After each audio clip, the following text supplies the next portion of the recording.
স্বামী বিবাহ বন্ধনে আছে আর তারপরে পরকীয়ায় লিপ্ত হয়ে অন্যের সাথে ওই জানির সাথে বিবাহে আবদ্ধ হয়েছে, এই বিবাহ হয়নি, এই বিবাহ বাতিল, এই বিবাহ বাতিল, বিবাহ হয়নি। বলেছি তো এর আগে আলোচনাতে বলেছে যে জেনা চলছে, কোন বিবাহ হওয়ার কোন রাস্তাই নেই, এখানে কোন জায়গায় নেই বিবাহ হবে কি। একটা মাল সমান মাছ ছিল বাজারে, মাছটা কিনা হয়ে গেছে, কেনার পরে বলছেন যে আমি কিনবো, জবরদস্তি হবে নাকি? কেনা হয়ে গেছে, ও কিনে নিয়ে যাবে, ব্যাগ থেকে কেড়ে নিয়ে কিনছেন, হবে? ঠিক ওই রকমই বিবাহের মাসলা বোঝার জন্য ব্যবসা বাণিজ্যের মাসলা যদি বুঝেন, খুব কমন সেন্স, ওইটা সব সহজ। উকিল বাবা বিদাত, উকিল বাবা বিদাত, এবং উকিল বাবা চরিত্রহীনতা, শুধু বিদাত নয়। আমাদের পাশের অঞ্চলে কিছু লোকের আছে যাদেরকে দেশি বলে, পাশাপাশি আমাদের বাস করে ওদেরকে দেশি বলে।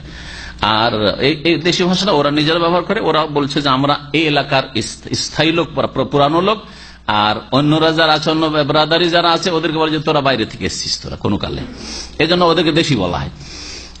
আর এমনিতে ওদের আর একটা নাম আছে বাঙ্গাল, দিনাজপুর, পশ্চিমবঙ্গের দিনাজপুর আর বাংলাদেশের দিনাজপুর, আর ওই রংপুর, নওগাঁ, এইসব এলাকায় আছে।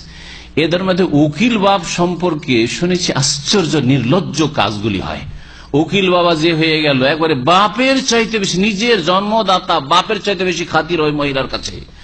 আসবে ওই বাড়িতে, ওই মেয়ের স্বামীর বাড়িতে আসবে, আসার পরে পর্দা বলে কিছুই নেই, আর নির্জনে বাপ নিজের বাপের মতো গল্প স্বল্প করছে। আর যখনই আসবে তাকে ওই যুগের, গরিবী যুগের কথা, আজকে 30-40 বছর আগের কথা বলছি, লুঙ্গি কমপক্ষে একটা দিতে হবে, ভালো দামি একটা লুঙ্গি দিতে হবে, বোঝা গেছে, হারিয়ে দিতে হবে, খালি হাতে ফিরানো যাবে না। সারা জীবন ধরে আত্মীয়তা সবগুলি নাজায়েজ কাজ, পর্দার গর্দা উড়িয়ে ফেলে দিল। উকিল মানে কি? আপনার একটা কেস চলছে দাম্মাম কোর্টে, কথা বলছেন, আল্লাহ না করে কোন কেসে ফাঁসে, আর কেসটা আপনি একাই সলভ করতে পারছেন না, কারণ ওইদিকে একটু স্ট্রং পার্টি আছে, আপনি একাই গিয়ে ওখানে তাল পাচ্ছেন না, তখন একটা উকিল ধরলেন, আপনি অ্যাডভোকেট যেটাকে বলা হয়, বুঝছেন না, উকিল ধরলেন। উকিল হয়তো আপনার কেসটা লড়ছে, জেরা করছে।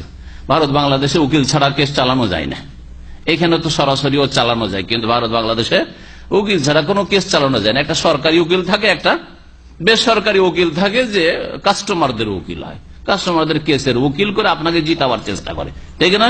কারণ আপনি নিজে জেরা করে জজের সামনে কথা বলবেন, আর আপনি আপনার প্রমাণ পেশ করবেন, এতটা ক্ষমতা নেই। সুতরাং প্রমাণ নাদিগুলো ওইগুলো দিয়ে দিয়েছেন, নথিপত্র দিয়ে দিয়েছেন উকিলকে, উকিল আপনার কেস লড়ছে, এর নাম উকিল। আপনি পারছেন না, সেই জন্য বাপ জিন্দা মজুদ রয়েছে, অথবা দাদা মজুদ রয়েছে, ভাই মজুদ রয়েছে, চাচা মজুদ রয়েছে, উকিল কিসের আবার?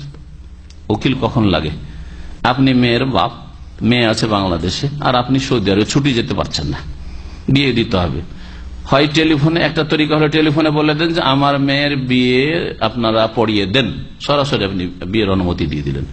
আর একটা তরিকা হচ্ছে যে লিখিত অথবা মৌখিক বলে দেন যে আমার বড় ভাইকে আমার মেয়ের বিয়ের জন্য উকিল বানিয়ে দিলাম। এটা হচ্ছে উকিল বানানো, মানে আমার কাজটা তিনি সেরে দিক, কথা বুঝতে পেরেছেন? কিন্তু এছাড়া আর কোনো উকিল নেই, নিজে অলি বেঁচে থাকতে কোন রকমের উকিল নেই।